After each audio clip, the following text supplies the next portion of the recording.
Boxing Ego here. If you like this video, make sure you hit the like button and also subscribe to the channel and hit the bell icon on the top of your screen to get notified when the latest new content drops. In the rematch, I'm going to go the other way. I'm going to pick Canelo because he is slipping. There's no doubt about it. He's slipping, Golovkin being he. And Canelo's got more upside. He's the younger guy. He's going to gain confidence from this one. He wasn't sure if he could handle the size and the strength. Now he is sure he can handle it. And I think he's going to be more consistent from an offensive standpoint in this rematch. And I think Canelo will win the fight. And he might win the fight easy. Didn't in your mind, didn't Triple G get old the night he beat Danny Jacobs in Brooklyn? Didn't he start? I don't know if he got old at that moment, but yes, as I just said a few minutes ago, I think he's been slipping. I think he's been slipping for a while. But I also have to qualify that by saying that I also thought he was overrated. So how much is his slippage and how much is it him being... Teddy Atlas says he believes Canelo Alvarez will beat Golovkin in the rematch. Golovkin slipping, and he feels Golovkin is overrated. Stay tuned.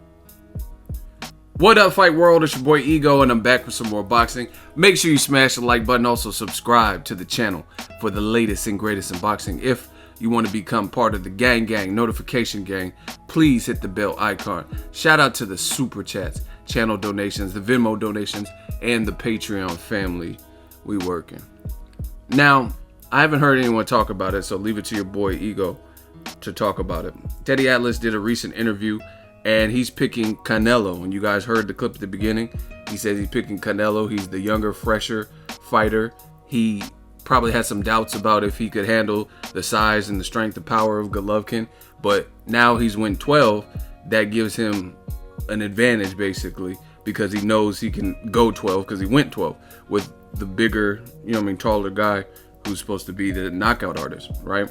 And he says Canelo's youth, and he says he's going to be more confident offensively, and he feels he'll get the job done.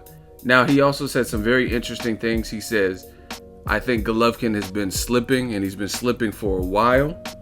And he says he also feels that Golovkin is overrated. Now, some of those comments are going to be controversial to some. Some people will say, oh, Teddy Atlas has a point. Some people will say Teddy Atlas is hating. You know what I mean? I want to give my thoughts on the situation. First of all, shout out to Gennady. Hey, no, guys. Golovkin and Canelo. I was born ready. Right? Just shout out to them for making the rematch. It needed to happen, clear the air, so we have nothing to talk about. Like that's the type of person I am. I'm from the Bay Area. Tell me when to go. You know what I mean? So there's nothing to talk about. Like if two guys are in the same industry, they've already fought. There's money in the fight, so it makes business sense. You can't. Oh, boxing is a business. You can't use that because the first fight made good, generous amounts. You can't say boxing is a business and say the fight shouldn't happen. And then, more importantly, the fans. We put money into this. The promoters, the fighters, they owe it to the fans to give us some closure on a squeaky, tight fight, right?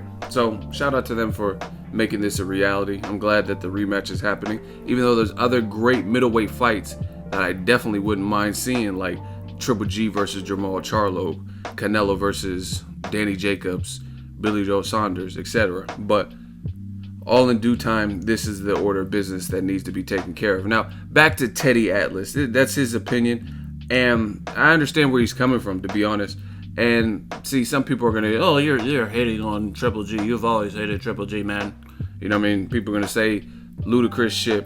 It has nothing to do with it. When I can't speak for Teddy Atlas, but from my perspective of what he's saying, I think the reason why he's saying Golovkin is overrated, this is just my interpretation of it, is not that Golovkin is a bum, not that Golovkin's not a good fighter. I mean, the motherfucker got a silver medal in the Olympics, so we know he's good. But oftentimes, when I personally, I don't like to just sling these words like cherry picker, ducking, overrated, overhyped, you know what I mean? I don't like to just, I'm a realistic boxing fan. I don't like to just throw these words out arbitrarily. You know what I mean? So when I think of the term overrated as it pertains to a boxer, oftentimes it's not saying that the boxer is just pure trash and anybody can easily beat them, but the media, the big boxes, the HBOs, the ESPNs, the people with a big boxing voice have put these fighters on such a pedestal that it becomes nearly impossible for that fighter to live up to those expectations. And I think that's kind of what Teddy Atlas is getting. That's why he's saying he's overrated to me. Not saying that Golovkin is piss poor and, like I said, that he can easily be beaten. But if you look at how the media, how HBO portrayed him, they acted like Golovkin is this cyborg who has been sent from the future, and everybody else who faces him is so ill-equipped to deal with him. And I never seen any of that. I seen a good fighter, strong chin, determined, looks like he works hard in his training camps, power, you know what I mean? But I've always seen the loopholes in his fight game. Me personally, this is me talking.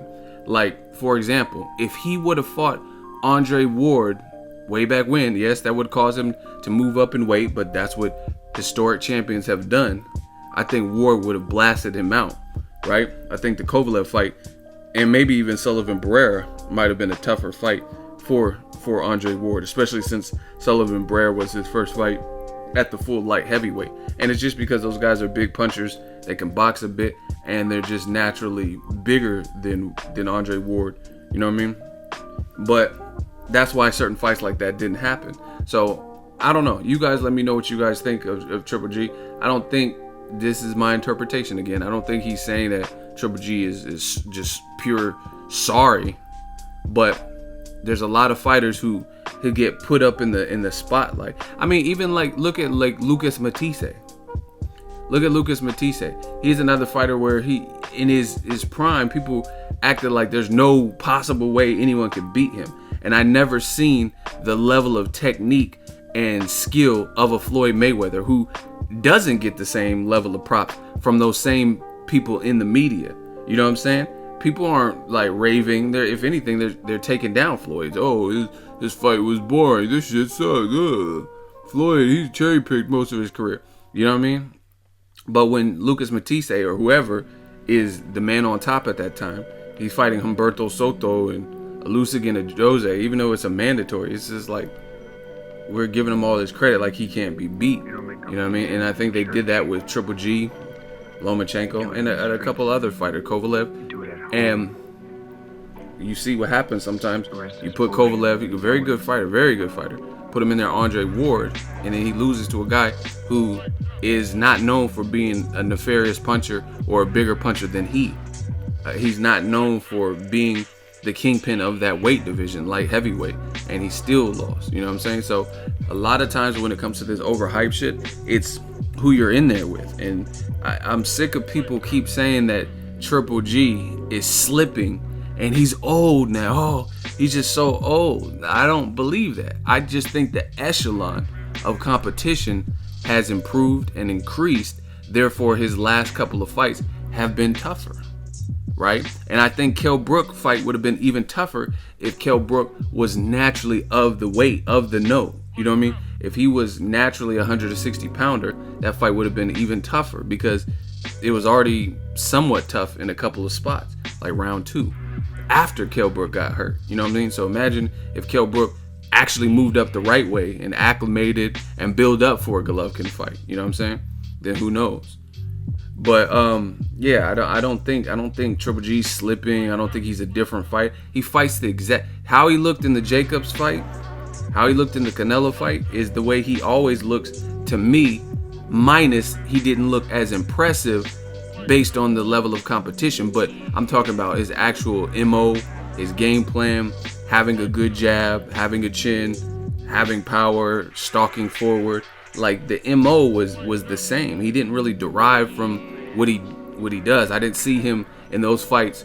Like, let's say I never seen him float like a butterfly, sting like a bee, and use the ropes and have this impeccable defense and you know what I mean? I didn't see him doing those things. And then when he got in there with Jacobs and when he got in there with Canelo, he all of a sudden stopped doing those things. That's not what I seen. I seen the same fighter. Like, even like, let's say Lucas Matisse his last fight, things that he's known for doing, like throwing crispier shots and hard, more accurate shots, he wasn't really doing versus the Karam guy. You know what I mean? So he actually looked different than he has. And I've seen this time and time again. When you know a fighter for being elusive or something, like even like a Tim Bradley, the way he fought Ruslan Provodnikov, I know he could have made that fight. He could have boxed more, you know what I'm saying? Instead of making it an all-out war with a Russian slugger who has a lot of power, you know what I'm saying? So he made that fight more difficult, and Bradley didn't do the things he knows how to do or that he's showed that he can do versus Devin Alexander and Lamont Peterson. He didn't do those things, and he made that fight tougher. But for me, the Golovkin, I don't think he got older. He got older like physically, but I don't think that's why his fights have looked like that. I think if you would have put him in there with Andre Ward, like I said back then, or certain people, let's say Gilberto Ramirez, or you know what I mean, it just so happens to me there was no one at middleweight that was really on his level, like even close to on his level, to the point where his fights look one-sided, like one-sided beatdown. But let's say Jamal Charlo had moved up back then and they would have fought, then I think the fight could have been tough for Golovkin. Even if he were to win, you would have seen that same quote-unquote slippage. But anyway, Teddy Atlas is picking Canelo. Who are you rocking with? Let me know if you think Golovkin's overrated. If he's slipping, drop those thoughts in the comment section. Make sure you smash the like button. As always, hate, comment, and subscribe. Till next video is Ego Son. So if you enjoyed this video and want more content like this on the channel, you can show your appreciation by going to the PayPal donate button or the YouTube support button. And you can donate any amount that you feel is equivalent to the value of this video. Much more to come. Thank you guys for your support. Boxing Ego, the future of boxing.